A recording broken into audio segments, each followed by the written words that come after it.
The first sound I created was the balls bouncing off the side of the pool table. This sound was created by me flicking my fingers on the corner of my desk. The next sound that we created was the balls falling onto Jerry's bed.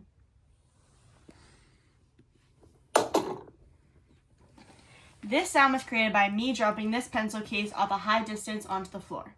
The next sound I created was Jerry getting squished between two balls.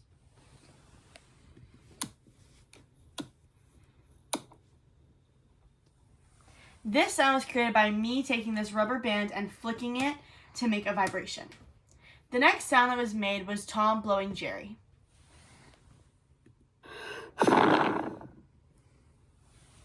I made this sound by blowing air out of my mouth. The next sound that was created was Tom putting chalk on Jerry's head.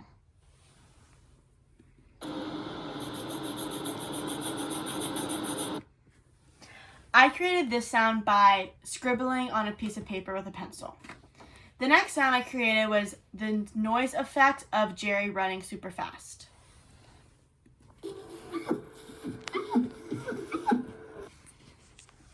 I created this by using paper towels and water on a mirror. Thank you.